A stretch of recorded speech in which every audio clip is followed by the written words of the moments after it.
ناظرین، آج کی اس ویڈیو میں میں آپ کو لاہور شہر میں مدفون ایک ایسے غلام کے بارے میں بتاؤں گا جس نے اس شہر کی ازسر نو تعمیر کروائی۔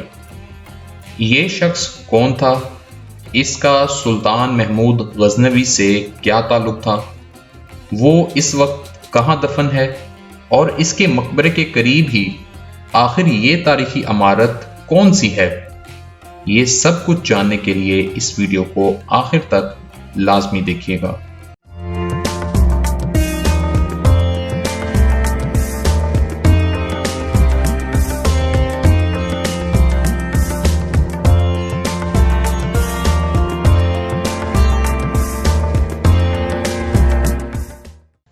ملک احمد ایاز سلطان محمود غزنوی کا وفادار ترین غلام، شاہی دستے کا سالار اور لاہور کا حاکم تھا۔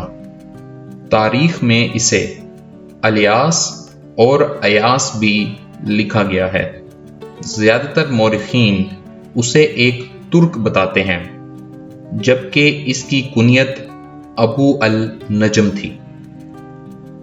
ایاز محمود غزنوی کا کوئی عام غلام ہرگز نہیں تھا، حتیٰ کہ ان دونوں کے بارے میں بہت سی رومانوی کہانیاں بھی مشہور ہیں، اور کچھ کے نزدیک وہ دونوں در حقیقت ایک دوسرے کے غلام تھے۔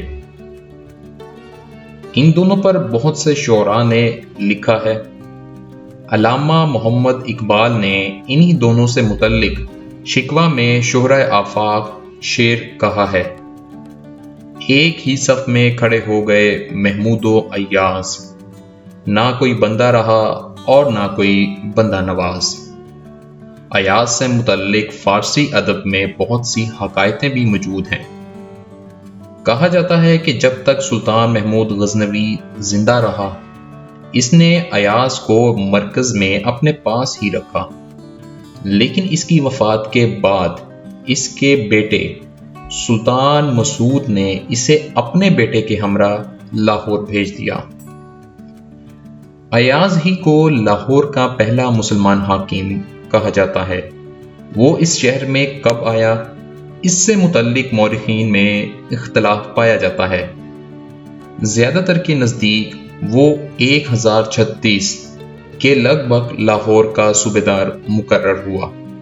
پہلے مسلمان گورنر کی حیثیت سے اس نے راجہ اننگ پال سے جنگ کے نتیجے میں تباہ ہو چکے شہر لاہور کو دوبارہ آباد کیا۔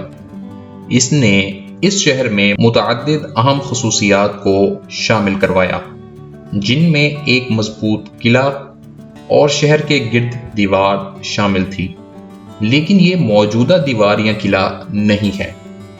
ابو الحسن علی بن عثمان حجویری المعروف داتا گنج بخش رحمۃ اللہ علیہ دین کی تبلیغ و اشاعت کے لیے اسی زمانے میں لاہور تشریف لائے تھے۔ ایاز نے لاہور ہی میں وفات پائی۔ اس کا مزار رنگ محل مشن ہائی اسکول کے سامنے ایک مسجد کے احاطے میں موجود ہے۔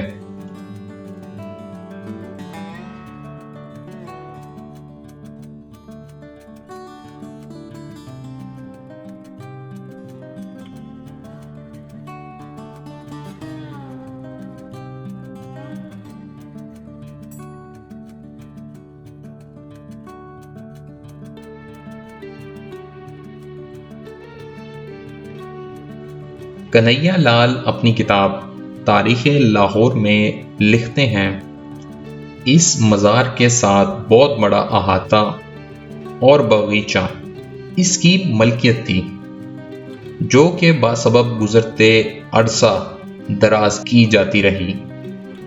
اس کے ساتھ مہلکہ ایک بہت بڑا باغ سکھوں کی حکومت کے دوران ختم ہو گیا۔ ماضی میں میاں محمد نواز شریف نے بطور وزیر اعلیٰ پنجاب مقبرہ ایاز اور ایک مسجد تعمیر کروائی، جو کہ اس وقت جامع مسجد حضرت احمد ایاز کے نام سے جانی جاتی ہے۔